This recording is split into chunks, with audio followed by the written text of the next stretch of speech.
મસ્ત વાર્તા. એક દીકરો જે કોલેજમાં ભણે છે, દરરોજ ખર્ચ પણ એટલો કરે છે.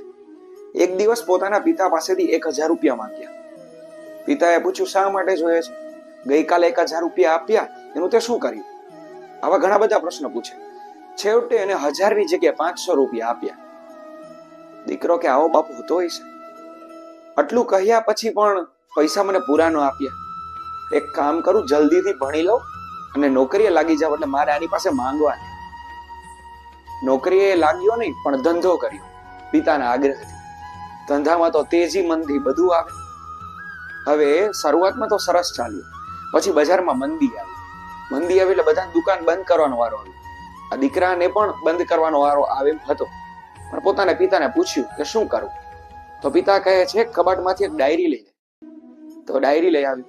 ડાયરીમાં લખ્યું હતું 500, 200, 100 આવા વગેરે રૂપિયાની યાદી હતી. દીકરો પૂછે, આ શું છે? એ કે, કાંઈ નહીં, જ્યારે તું મારી પાસે 1000 રૂપિયા માંગતો ને, ત્યારે 500 તને આપતો અને 500 તારામાં જમા કરતો. આ એ જમા બોલે છે તારા. હવે આજે તને આ બધા જ રૂપિયા કામ આવશે, તને પાછો બજારમાં બેઠો કરવા માટે. હવે આ ઘટના સાહેબ આપણને ઘણું શીખવે કે આપણો બાપ આપણા માટે કઈ વિચારતો હોય ને સારું જ હોય.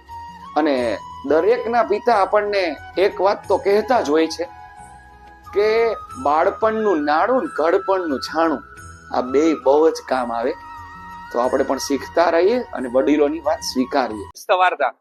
એક વખત એક છોકરો એના પિતા સાથે ચર્ચા કરતો હતો કે આ બધા વૃદ્ધનું શું કામ છે ઘરમાં?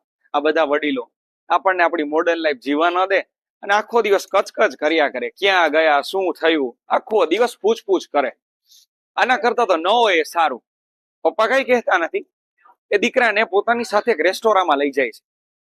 રેસ્ટોરાંમાં જમવા બેઠા હોય છે ત્યારે પપ્પા પોતાની જે કાંડા ઘડિયાળ છે હાથની, એ કાંટાવાળી ઘડિયાળ બતાવે છે અને કહે છે કે તું મને એમાંથી કે આમાંથી સેકન્ડ કાંટો નહીં હોય તો તું મને કહી શકીશ કેટલા વાગ્યા?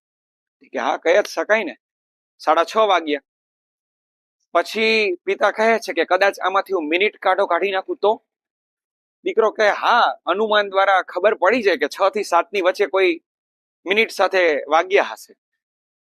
હવે કદાચ માની લે કે આમાંથી કલાકનો કાંટો નીકળી જાય તો દીકરો કહે છે કે ઘડિયાળ છે ને વ્યર્થ થઈ જાય.